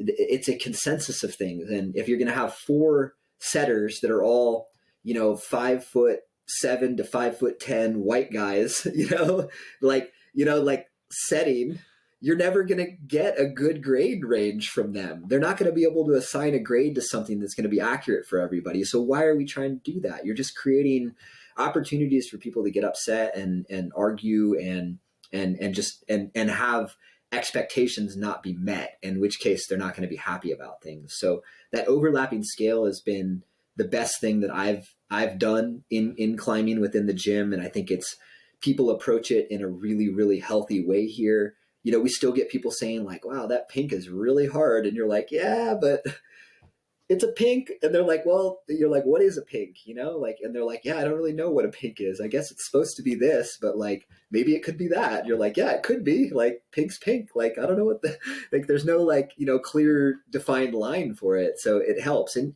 you know, sometimes we get things wrong, but you know, people are pretty open to kind of where that's at. And I really think it's a much healthier approach to grades than I've seen in the past. And I've had people quit the gym because they think we're stupid and they think that we should have grades. And I think that those people tend to be more narrow-minded in that regard. And what I say in those circumstances is like, that's not the type of climber that I want climbing in here. Like, sorry, like if that's your perspective on climbing, then this is not the community for you. Like, unless you're willing to kind of open up how you think about things. And fortunately, it's been a minority of people that feel that way. And most people are very open to kind of looking at things from a new approach and feel better about that stuff. But nice. Is that the guy who you can do one mule wonder in Bishop and you put him on diesel power in Yosemite? Those are the people who don't go to Yosemite. Yeah, those are people you don't find in Yosemite. Exactly. So. I love that you're talking about the grades, because I really like circuit grading in the gym, at least. And there are definitely some gyms that, you know, don't do it as well. It's very clear, like when you walk into the boulder field, it's a clean part of the experience. And I do like that it opens up discussion. It's kind of the point that you're making, versus allowing people to disagree, right? If you set grades, especially if you're wrong often about them, or you set in a style that creates like too extreme subjectivity, where of course you're going to have someone thinking it's, you know, there's a 4 grade range for one grade that you're setting because of the style and the factors that you're highlighting on. But especially when you have a gym that's extreme in terms of the style that you're trying to put onto the wall, which is what you guys do. It's extreme, but it's clean and it works. It comes from a good place, but it should allow for discussion. Not so much like if you have a gym that is essentially a moonboard across the entire way, where it's really straightforward movements, that's a gym where you can have grades for sure. Like if you have where it's like these are really pretty standard V9s, these are really pretty standard V5s. Like, you know, and sure, even then you're going to have up for discussion, but it's more like that. If that's the style of the gym that you're going for, and that, I think that's fine for having grades. But we have a gym where the ambiguity should exist in the setting style. It opens up for discussion. I really like that. I kind of want to shift a little bit of gears. We might not have time to go too deep into this, but TBF Masters is a really specific, I've said this multiple times and I've heard a lot of people say this, even though it's not the most popular competition that happens right now, unfortunately. And I think that's more so just due to the timing of some of the competitions and maybe the marketing that, you know, maybe some of the athletes do. Maybe we should spray more about it. And I've kind of said this, like, I feel victim, like I should just spray more about this thing, because I've also said multiple times it's my favorite competition I've ever done. And the reason why I like that is because it feels the most like a competition, because the facts of the competition are really clear, right? You say, okay, this is the greatest flasher. The qualifying round is you get, you know, 10 to 15 boulders and are allowed one try each. It's straightforward. And then you go to the finals, same thing. You got an hour, you got, you know, 10 tries, right? Just go for it. And then the power comp is the power comp, and the modern climber is like that.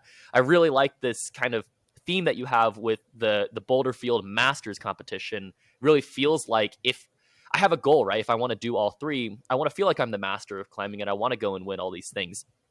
And I guess, what was your philosophy in creating the competition? Like, was that what you're trying to do? And I mean, you came from a very, very long career of competitions, and yeah, how did that all tie into when you were designing this competition series, and where are you taking it? Where is it going to go from here?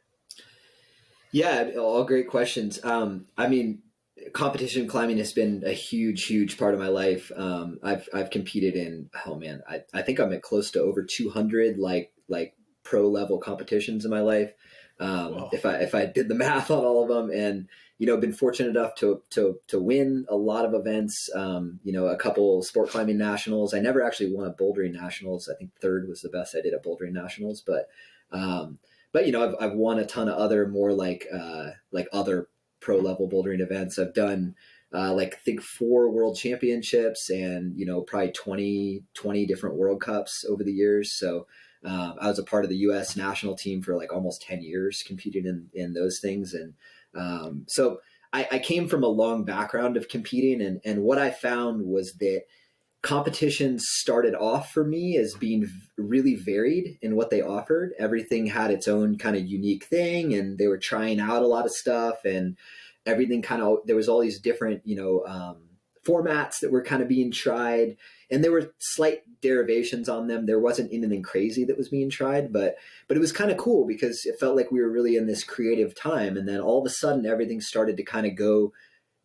feed directly into the IFSC route, which was, the tops, zones, formats, everything going towards the Olympics, and everything trying to be the same across the board in terms of how we approach competition climbing. And I just didn't agree with it. I don't agree that that's the best way to test competition climbers. I think that competition climbing is supposed to be a show. It's supposed to test people in a variety of different ways. It's supposed to be fun for the competitors, and it's supposed to show off the best aspects of climbing. And I don't think that the IFSC competitions, and I don't think that they do that straight up. Like, I think that sometimes it happens and it works really, really well. And I think it's more of a scattershot approach with the way that they go about it. And that's kind of what influenced me wanting to create a pro competition circuit that is a little bit more creative and offers something a little bit different in that regard, and challenges climbers in different ways, offers up different opportunities for a show. Maybe is easier for non-climbers to understand. Like, the flash format is so easy to explain to people. It's like, you get this many problems, you get one try at each, and whoever does the most problems wins. It's like, I love the rules. I love the rules meetings when we go to the comps. Carl is like, all right, guys, yeah, it's pretty straightforward. So you just like do your best, hear the rules. Yeah. And it's like, yep, yeah, you're right. Like, it's super simple. We're just going to go and try our asses off. Like, yep, all right, good luck. And there's always a little bit of nuance to stuff, but at least to non-climbers, it's really, really easy to explain that stuff. And even to people that are climbers that don't usually watch competitions, they're super confused by the IFSC formats. And, I was tired of watching a World Cup and not knowing who won. Like, I don't know how many times I've watched a World Cup and be like, I don't have a scoreboard in front of me. Like, and if I didn't, I would have no idea who won. Like, I don't know anything about who won, And it's like, with the comps that we put on, like, I do feel like it's much, much easier to be like, oh, that person definitely won that comp just by watching it. You're like, that person climbed way more ball problems than everyone else, or this person looked, was way better than everyone else. And you just clearly see that. And without needing to see like these point totals and tops and these boxes that are split in half, and I don't know how to read their shit, and I've been climbing for, over 20 years. So I think that simplicity, creating a better show, adding more creativity to the competition climbing environment, having things be more fun for competitors was a priority. And then there was a media aspect to it that we still have not really hit on in a major way. And I think that we especially this last year, we did in a poor sense in terms of delivering on what we wanted to do. And I want to improve upon it.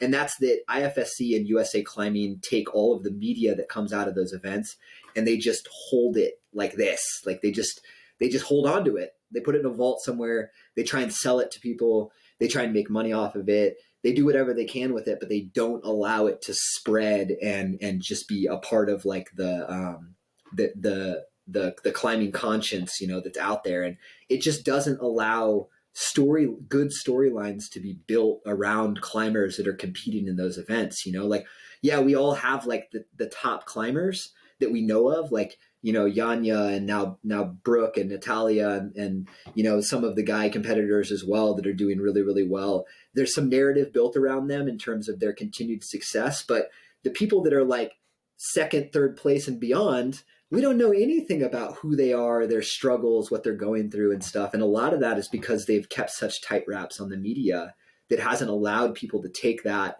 and kind of create their own stories with it. And I think that it's a disservice to the athletes. I think that it's a disservice to the climbing community. And I think ultimately it's going to stop, and it's going to prevent competition climbing from being as big as it could be.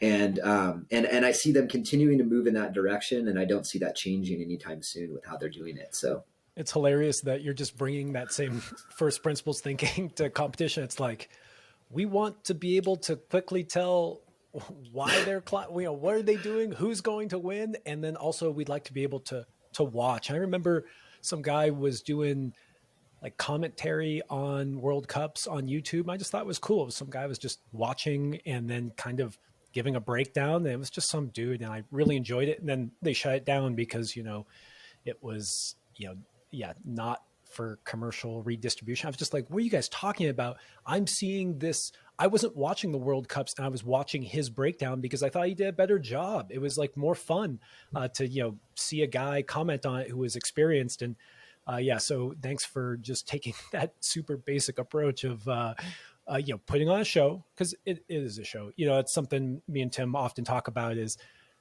competitions have this kind of dual side thing where it's like, you want to know who's the best. That's what a competition is. Who's the best on that day? But let's face it, like we're all watching. It's a media creation too. So that's really cool. We have a generation of athletes right now in the competition climbing that are being handcuffed by IFSC and USA Climbing. They're not going to be the athletes that they deserve to be within this industry. They're not going to have the voice, the power that they deserve based on the energy and time that they've put into this sport because of how those organizations are operating. And I think that by having competitors like other competition circuits and series that push those guys into a new, more creative direction is just going to benefit all the athletes more and more moving forward.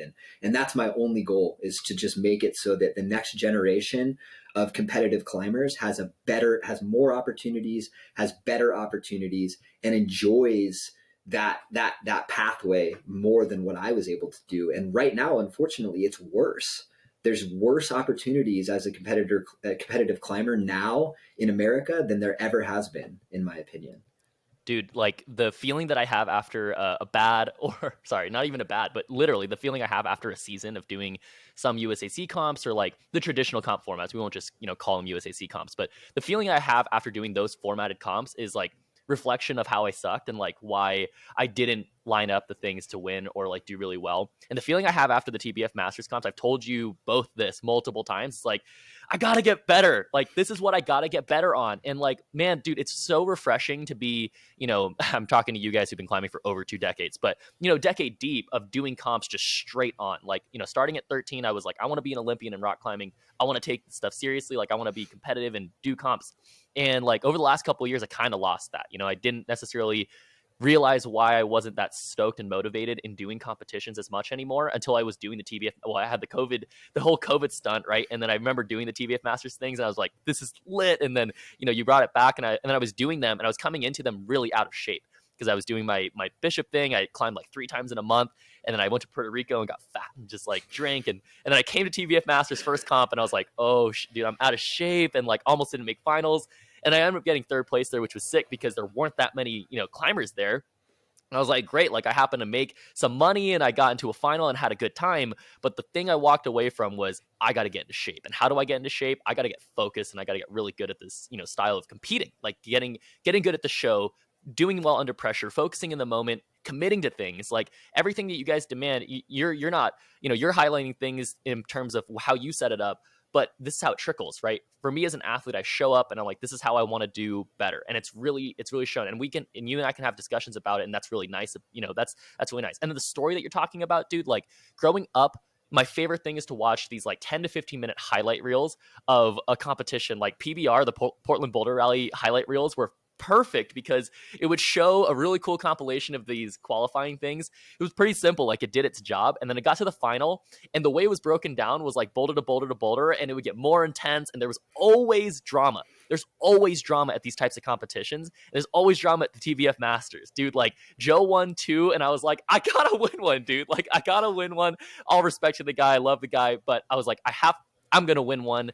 And then I won the last one. And that's the drama. That's a story. And that's always what I grew up being stoked on, and giving us that opportunity as competitors and athletes, even if it's not the biggest show, around. It gives us that opportunity to feel like, my story is there and the drama's there and I can fight for it.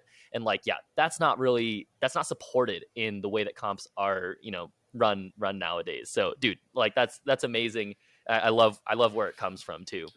I love hearing that, and I really appreciate hearing that. And I mean, honestly, we don't have to do these events. It's not like a money making thing for us. It's a lot of fucking work, and I honestly, I'm doing it because I love to see everyone's faces when they come in and get to try out this cool thing, that's new and unique and fun, and hope that it kind of changes their perspective just a little bit about what competition climbing can be. It's like, it doesn't have to just be this. It can be this too. It can be all of these things, and you can enjoy all of it. It can be a fun process all along. So, I mean, I love hearing that. I love hearing from all the athletes that have come to our events, and honestly, like, I love it too in terms of having the citizens comp that we have as well. It just creates a great opportunity for our community to come together and for people to kind of like try hard within like a little bubble, of like a comp, and to not take it too seriously on the citizens comp side of stuff. I think it's a cool opportunity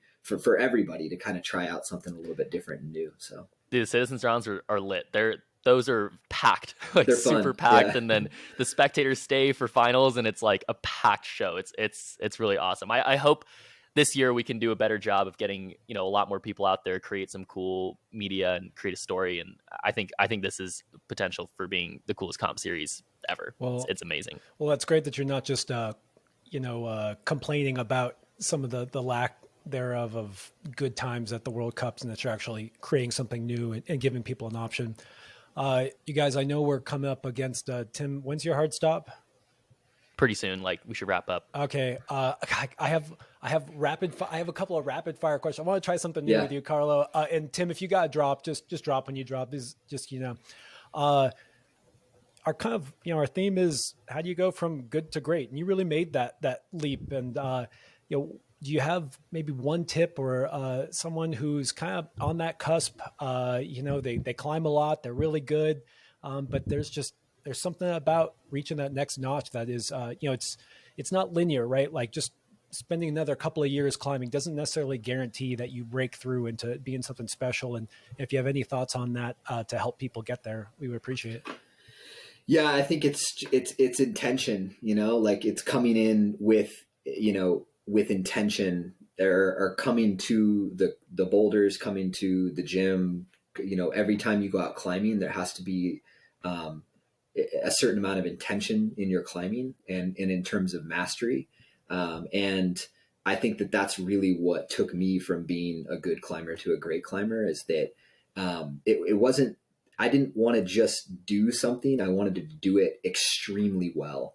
And I would do climbs over and over and over in the gym until I perfected them. Like, they were absolutely the most efficient way to do it. And then I would tear them apart and try and do it in a completely different way. Like, I would take a different style, apply that. I would try and, envision things in different ways so that you can kind of apply these different versions of yourself to the same thing.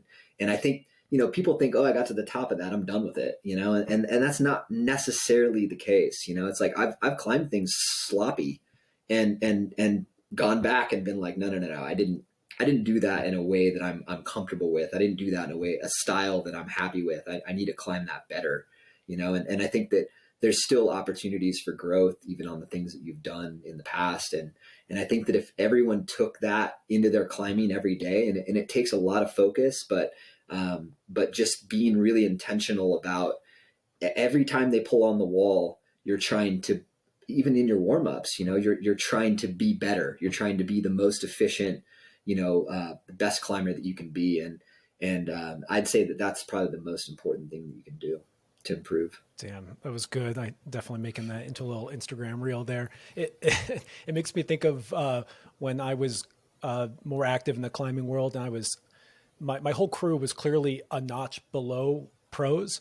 And I just remembered them saying things like, oh, if I had all the time to climb, like, I would be really good. I actually have a friend go and spend some time in Boulder, and we were like, how hard are these, V15s? Like, and he said something along the lines of like, oh, dude, if we were here, like we would do them too, because we wouldn't have to drive 7 hours and we could project stuff. And I just remember this talk about how, we could do it too, but we never did it. And like, it's that it's that like showing up and saying like, no, I'm going to make the sacrifice. And I remember the story of you, spending a summer in your car and Rocky Mountain National Park. It's just, it brings you back to that thing in heritage where it's like, it's one thing to think you can do something, but it's another to really have that intention and bring it every single day and make that leap. So just thanks for sharing that. I thought that was great. Yeah, I always say it's like, it's one thing to think you can and you can have that, but you got to go prove it, and until you start proving it, it's meaningless. It's just a figment of your imagination, and it's just your ego just kind of like putting that out there. So until you actually just go do it. And yeah, we all have our struggles. We all have our obstacles, I would say, and yeah, I think when I was younger, I had way more opportunities to climb. I had way more free time, but I also was lazier in how I approached climbing, like I didn't go to the gym every day with a very specific intention to improve, and I think if you pair these obstacles of like life and work and other things, and then you're still lazy when you go to the gym, then yeah, you're not going to see any results. But regardless of the obstacles that are in front of you, I mean, I think that there's always a way to find opportunities to improve, and it may not be at the same level as somebody that has all the time in the world, but you can still improve. So. I had a question that was similar. It might be the same answer actually, but yeah, what is, if you had a sentence or two to share with your 13-year-old self, what would that be? That's a hard one, man. Enjoy the ride. I think that for a long time I was a little bit too driven to just be better, get better, be better, get better. And I look back on some of my early years and there was a lot of struggle, but it was such an incredible opportunity to have, to be able to just pour everything I had into like one thing, and I think for me too, it was like, it wasn't really like the sends. It wasn't like the things that I climbed. It was like, man, I've had some incredible stories and experiences and just opportunities to meet a lot of really cool people in the climbing world and go to these amazing areas and experience these, just incredible times that I had. And I'm still doing that, I mean, I still like, even just this Val d'Amello trip, like that was super fun. Like I really enjoyed that. That was like definitely like something I'll look back on and like fondly, it was cool. And I think I want to make sure that I soak in that enjoyment of those opportunities as they're presented and not have been too focused on, what I was getting done on a productivity level. So, but it's hard, cause you can say that stuff, but it's who I was and what I was at the time. And I also don't, I don't have any regrets on that front. So. Yeah. Geez. It's just interesting hearing that there's like this intention that you bring to succeed, but then fun is kind of goes hand in hand with that. It's hard to really achieve something that you're not enjoying along the way. And, it's cool seeing you bring that into bouldering, trad climbing, and the boulder field, the gym. So let's end it there, you guys. That was great. I really had fun. Cool. Thanks, guys. It was awesome. Thanks so much for coming on, Carlo. No problem. Thanks for sharing all the perspectives. That was a million gems to share, and I had a blast. So thanks, guys. Thanks for having me. I really appreciate it. It was super fun chatting with you. Take care. Yeah. All right, guys. See ya.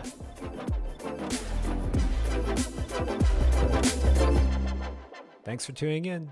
If you'd like to learn more about Testpiece Climbing, you can check us out at testpiececlimbing.com and even book a session with one of our coaches.